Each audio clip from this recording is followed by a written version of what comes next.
achievement, especially for the Group of 77 in China, as the developing countries have been demanding such a fund for the past 30 years.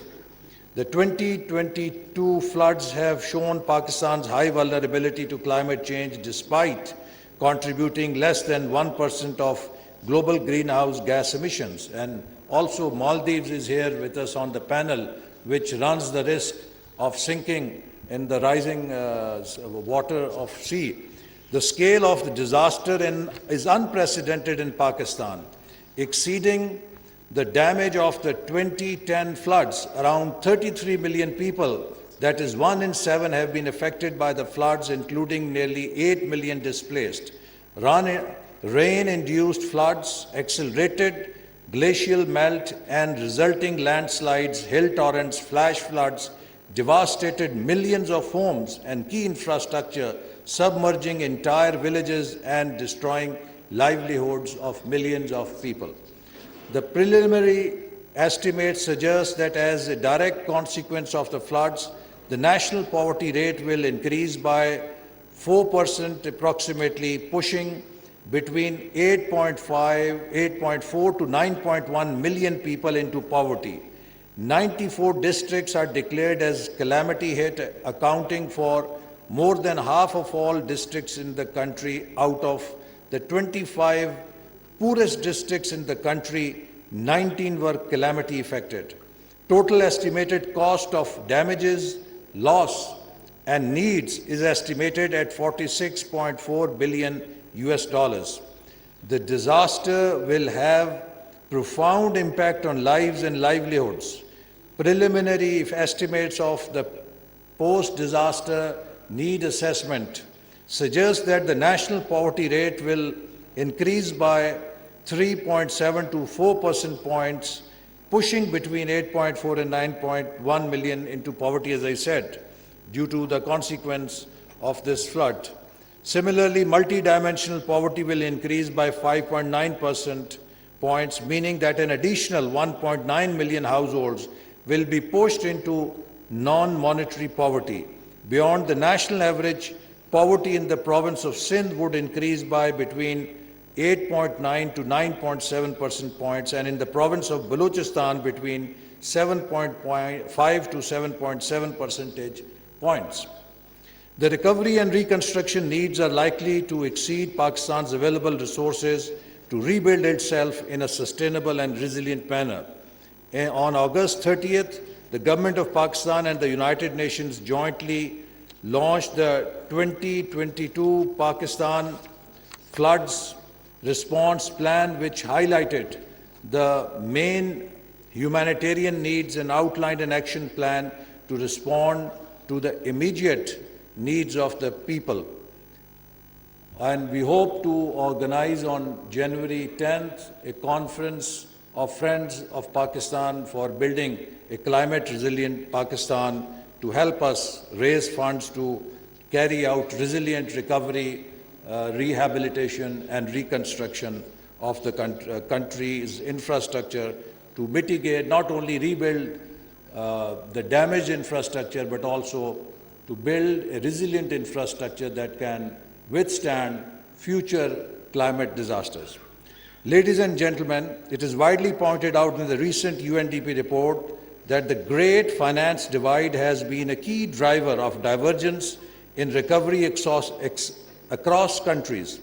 With additional millions of people in poverty due to COVID, the divergence caused severe setback to SDGs implementation in many countries. With scarce resources and stifled flow of funds into the developing countries, this finance divide is going to widen further, thus would harm implementation of SDGs. With low investment to GDP ratio, Pakistan being a net importer of funds, however, due to multiplicity of reasons, access to long-term and cheap financing are becoming scarce. Pakistan offers multi-billion-dollar investment opportunities in sectors aligned with the SDGs. The sectors ranging from transport and logistics, renewables and alternative energy, healthcare, education and technology and communication, and finance. CPAC, China-Pakistan Economic Corridor, also offers enormous opportunities in trade and transport logistics, skill development, and developing regional value chains with Western China and Central Asia. Pakistan is committed to enhancing its social development performance and allocate funds to improve social outcomes. It has also proposed that a $1 billion SDG financing pilot program to demonstrate sustainable and innovative partnerships for shared prosperity, stability, and development in order to achieve the promise of Agenda 2030.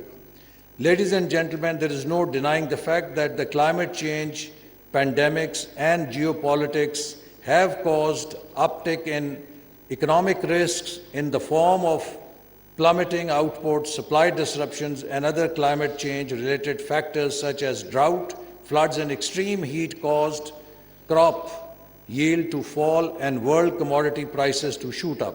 In this context, the regional platforms such as Consortium of South-Southwest Asian countries require collective wisdom and efforts. The cross-country externalities impacting developing nations need to be addressed with collective efforts, with major role and contributions by the developing countries. Political leadership across the countries have a clear realization that growth can only be sustained through increased investment in human development, climate adaptation, disaster risk reduction, and by focusing on the needs of the marginalized groups, which means more inclusive development. The development surprise for low-income and developing countries could not be optimally materialized without integration of economic, social, and environmental dimensions to attain enhanced human development across countries. A distinct SDG fund for Southwest Asia in line with SAARC Development Fund may be set up to fill financing gap for SDGs. Public-private partnerships and co-financing arrangements with other financial institutions within the region could be other avenue which should be explored to generate funds for investment. Efforts should be made for regional development finance frameworks promoting blended finance, debt swaps for climate action to mobilize financing for SDGs.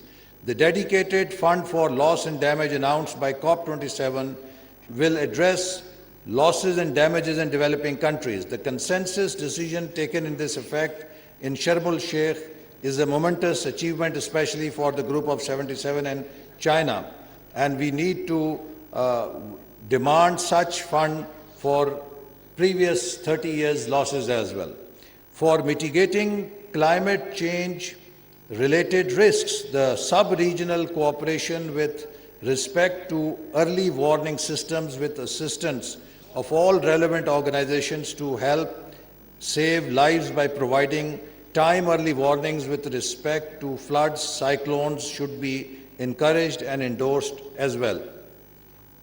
The World Economic Forum emphasized on fourth industrial revolution as more than just technology-driven change. It is an opportunity to help everyone from all income groups and countries to harness converging technologies to create an inclusive, people-centered future and to find ways to enable everyone to positively impact their families, organizations, and communities. But most of the fourth industrial revolution technologies also replace the labor which we have. With the COVID-19 pandemic crisis repercussions hitting all the economies with no exceptions, the importance of the use of technology increased and almost all types of work become of more significance like never before. It has brought the good news for you is that this is the last page. Never before, it has brought the adoption of technological solutions to unprecedented levels and emphasized the critical importance of digital literacy. Therefore, businesses have to prioritize investing in Industry 4.0 that have a positive societal and sustainability impact and to find out balance between profit and purpose, and therefore to focus on societal issues including SDGs. Sustainability, expanding horizons of human capabilities and human development should be seriously considered by governments, businesses, individuals, and society as a whole. With concerted efforts and collective wisdom only, we would be able to defeat the effects of the future complexities and uncertainties. SDGs are more than ever critical today for offering practical solutions at a time when both developed and developing countries continue to face aftershocks of the pandemic, high inflation and slowdown of economy, worsening income inequality, job eroding technologies, demographic shifts, high fiscal pressures, depleting natural resources and environmental impacts pose further serious challenges for the future development plans of the developing countries. SDGs serve as a global compass for policymakers as they navigate a complex, dynamic and difficult economic, social and political landscape. No matter how severe are the opposing tides, future is not in abandoning the course, but in recommitting and re-energizing our commitment to stay on the course of SDGs. With these words, once again, I welcome all the international delegates and inaugurate the 6th South-Southwest SDGs Forum. I hope we will have significant takeaways from the conference, and I also hope that the recommendations will be practical, doable, because in one of the studies, it was found that a Sikh organization or a Sikh system is one which has a huge knowing-doing gap. You know a lot, but you cannot translate your knowledge into action. So today I think we have abundance of knowledge with us, but we are lacking to implement that knowledge, to make that knowledge useful to improve our world, to improve our societies, to improve our planet Earth. So I hope that this conference will really give us practical ideas to implement for more cooperation, for learning from each other and making a difference. And I conclude with the words of the Secretary General: humanitarianism, humanitarian response, sustainable development and sustaining peace are the three sides of the same triangle.